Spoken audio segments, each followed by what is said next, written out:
नमस्कार। आज हम बात करेंगे दिल्ली की एक बहुत ही अजीब घटना की। 2001 में फैली मंकी मैन की दहशत। हाँ, ये वाकई एक दिलचस्प किस्सा है। हमारे पास कुछ ऐसी जानकारी है जो शायद इस हैरत अंगेज घटना पर थोड़ी नई रोशनी डाल सके। बिल्कुल। सोचिए जरा, देश की राजधानी दिल्ली और वहां अफवाहें कि कोई अजीब सा आधा इंसान आधा बंदर जैसा प्राणी है जो लोगों पर हमले कर रहा है। हाँ, मतलब डर का माहौल तो बन ही गया होगा। बहुत ज्यादा लोग डरे हुए थे। तो आखिर ये था क्या? क्या माजरा था ये?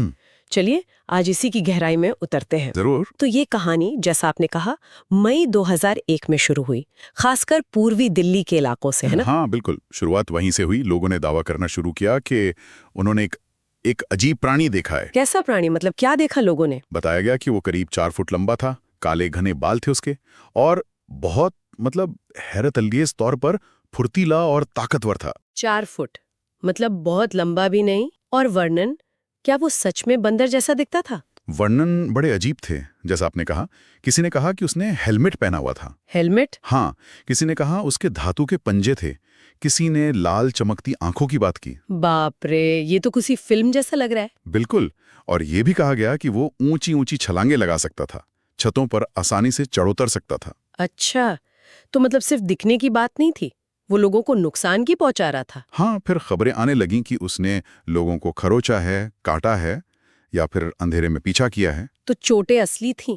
मतलब लोगों को सच में खरोचे वगैरह आई? कुछ लोगों को चोटें तो आई थीं, ये बात सच है। हालांकि ये हमेशा साफ नहीं हो पाया कि वो चोटें लगी कैसे थीं।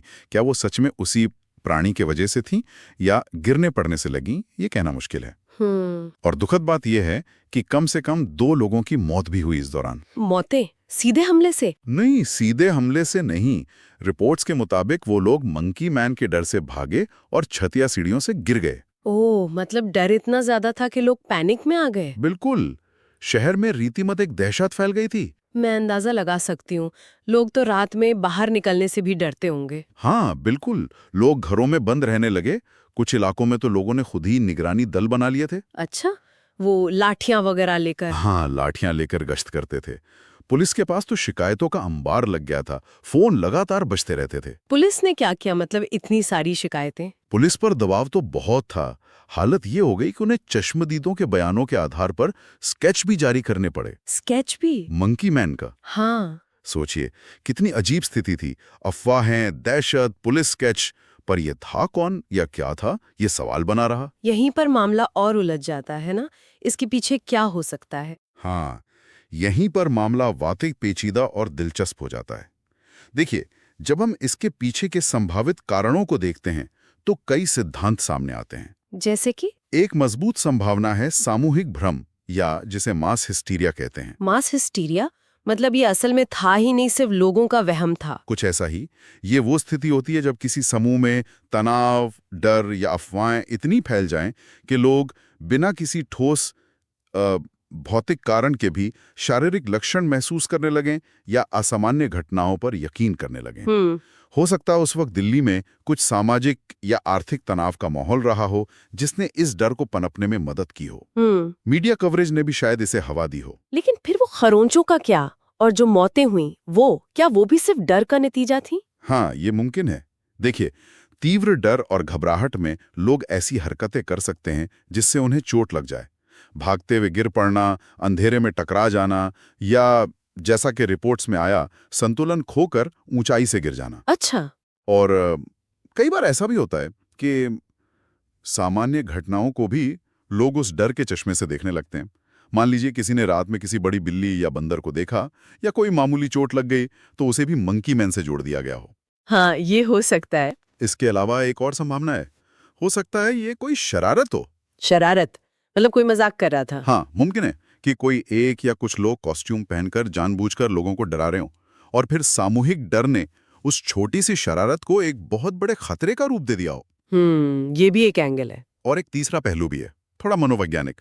ये बदलते शहरी माहौल, बढ़ती आबादी, या उस समय की कुछ खास सामाजिक चिंताएं, उनकी एक अभिव्यक्ति भी हो सकती है।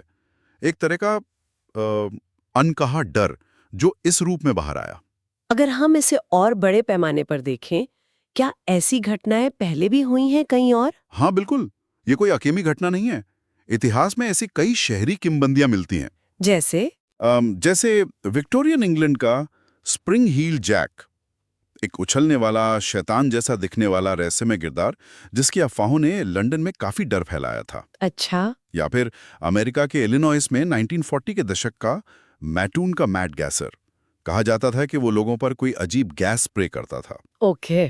तो ये दिखाता है कि कैसे समाज का डर, लोक कथाएं, अफवाहें और मीडिया, ये सब मिलकर एक वास्तविक सामाजिक घटना का रूप ले सकते हैं। एक तरह का पैटर्न है ये। तो ये एक तरह का सामाजिक पैटर्न है। लोगों का कोई अनजाना डर या चिंता किसी अजीब बाहरी शक्ल में सामने आ जाती है। बट दिल्ली वाले मामले में इसका मतलब क्या निकला? इतनी सारी रिपोर्टें, पुलिस जांच, स्केच, मंकी मैन तो कभी पकड़ा ही नहीं गया। सही कहा, यही सबसे अजीब बात है, वो कभी पकड़ा नहीं गया। और फिर क्या हुआ? कैसे खत्म हुआ ये सब? धीरे धीरे, जैसे जैसे मीडिया का ध्यान शायद कम हुआ, या मौसम बदला, या शायद लोगों का डर कम हुआ, मंकी मैन को देखे जाने की खबरें भी अपने आप बंद हो गई। मतलब बस खत्म हो गया? हाँ, कोई ठोस सबूत नहीं मिला, कोई पकड़ा नहीं गया। आज इसे ज्यादातर एक आधुनिक मिथक, एक शहरी किंवदंती और सामूहिक दहशत का एक क्लासिक केस स्टडी माना जाता है। ये दिखाता है कि डर का मनोविज्ञान कैसे काम करता है, कैसे फैलता है। तो अंत में ये एक अनसुलझी पहेली ही रह गई। हाँ, एक ऐसी पहेली जो हमें ये याद दिलाती है कि घनी आबादी वाले शहरों में डर कितनी तेजी से फैल सकता है और कैसे सामूहिक कल्पना कभी-कभी हकीकत पर हावी हो जाती है। और यह हमें सोचने पर भी मजबूर करती है ना, किस बारे में? कि क्या आज का समाज, खासकर सोशल मीडिया और ये जो 24 घंटे न्यूज़ चलती रहती है, इस दौर में क्या हम इस तरह की सामूहिक डर की लहरों के प्रति और भी ज्यादा संवेदनशील हो गए हैं? हाँ, ये सोचने वाली बात है। जानकारी जितनी तेजी से फैलती है, शायद डर भी उतनी तेजी से फैलता होगा। बिल्कुल। और भविष्य में कौन सी नई चिंताएं या डर इस तरह की नई अजीब शहरी किंवदंतियों का रूप ले सकते हैं, ये एक विचारणीय प्रश्न है। वाकई सोचने के लिए एक दिलचस्प मुद्दा